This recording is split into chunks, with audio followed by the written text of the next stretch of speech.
Hey guys, it's Mitchell with Pinnacle Pixel Media, here today with a preview on the Olympus OMD E-M1 Mark II that was just released today at Photokina. It's going to be some initial thoughts. I'm going to go over some video features, some still features. Who's this camera for? Is this camera right for you? Etc. Before we go ahead and jump into that, subscribe to this YouTube channel and follow me on Instagram at Pinnacle Pixel Photo. So I have this notebook, and in it I keep a list of video ideas and thoughts and things that I want to work on for videos or content that I want to bring to YouTube. And one of those ideas has been why I'm going to sell all of my Micro Four Thirds gear, and Olympus went ahead and dropped the E-M1 Mark II today. I'm not saying it's a complete game changer in regards to the features that it has, but some of the things it can do for video are really going to change the way I think a lot of Micro Four Thirds shooters do run and gun. So I'm going to run over some of the tech specs and what they mean for you guys. So we have a 20 megapixel sensor. It's probably going to be the same one that we see in the Pen F, which is actually a little bit disappointing. And the reason why I say that is because it's only going to give us an extra stop or so of usable ISO on the still side of things. So you'll be able to kind of take pictures up to around 6400 ISO, and for the internet and print, they will be usable. Right now, with my current E-M1, we're really looking at a 3200 ISO limit for what I would consider usable, even with some noise reduction in post-processing. We have their newest iteration of the 5-axis in-body image stabilization. So it's going to be probably a refined version of what's currently on the Pen F, which is really, people really have been reviewing it well as it being significantly better than what's currently in the OMD E-M1, which I don't know how that's possible. I've taken handheld photos with this camera down to 1 second with some bracing and a wide-angle lens at night. So that's insane. We're looking at 15 frames per second with the mechanical shutter, which is mind-blowingly fast, up there with the professional bodies from Nikon and Canon. And if you're shooting slower moving subjects, it will actually support 60 frames a second with the electronic shutter.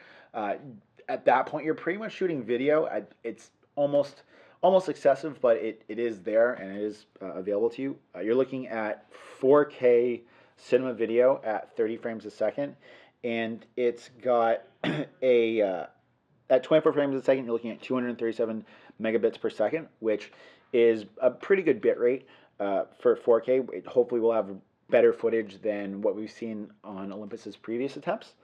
Now we have a new processor. It's the TruePic 8 processor that's a 3.5 times faster. So it's actually an 8-core, I have it here in my notes, it actually is being upgraded to an octa-core processor, and you're looking at, I think it was like 1.8 gigahertz clock speed, but you're looking at a really fast processor, basically, that's able to throughput a fair amount of information. 121 AF points, and they are the phase detection points on the sensor.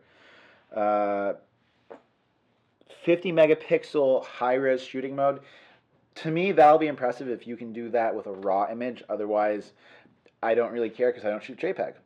Shout out to Jared Poland. The focus bracketing and the focus stacking, that's something that was currently made available for the E-M1 and the E-M5 Mark II, so that's really nothing new.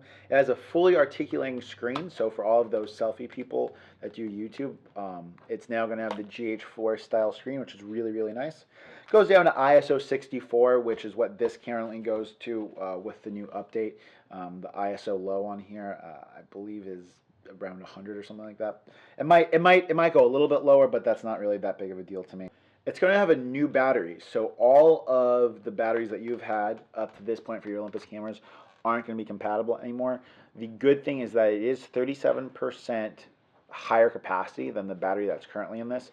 So you're looking at approximately maybe 600 images, 550, 600 images, with kind of normal usage, as this one's around the 400 image mark, which is going to be great for people that want to do time-lapse, because that is kind of the Achilles heel of these mirrorless cameras. In regards to the HDMI out, it's actually going to do HDMI out, and From the press release, users will be able to select monitor modes for an external monitor and recording mode to capture uncompressed video directly from the HDMI port. The OMD E-M1 Mark II will be equipped with a synchronization signal so that video recording to an external device may be started or stopped from the camera.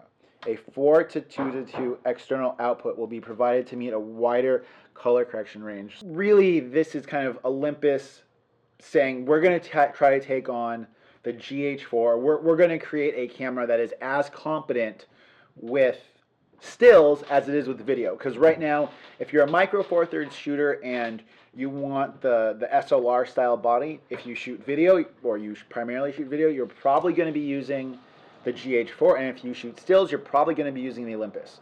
This GH5 that was released today, while it does have a lot of really, kind of interesting features. The fact that you're going to be able to film at 2.7K at 60 frames per second is a pretty big deal.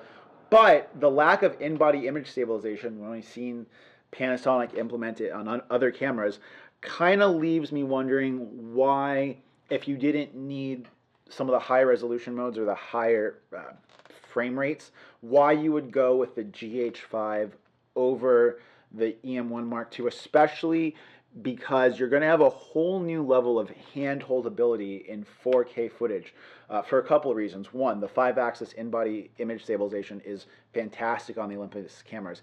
And secondly, if you're shooting in 4K and you're outputting in 1080p, it allows you to add a lot of digital image stabilization to that footage. So that's going to give you a lot more leeway with hand-holding shots, or people that are just learning to use Steadicams, simply because a gimbal's $1,000 or around that price range. So for everyone still using Steadicams, this is going to help smooth out some of that Steadicam footage, possibly as well. Really, it's making me reconsider selling all of my Micro Four Thirds equipment simply for the video. Now, one thing I'm definitely disappointed by, and this is maybe the only thing that would make me want to go pick up a GH4, ironically enough, is that it's only going to do 1080p at 60 frames a second.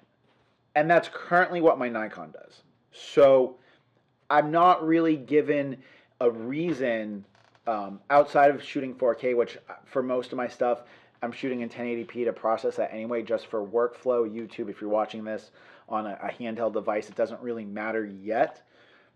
But if I was able to shoot at 120 frames per second at 1080p with this camera, I think it would be a no-brainer. So after this announcement, I'm really kind of split on what way I want to take my photography gear. So I still really like the idea of a Micro Four Thirds body, especially for travel and for video, since I can bring it along as a secondary camera and it's not taking up a lot of space.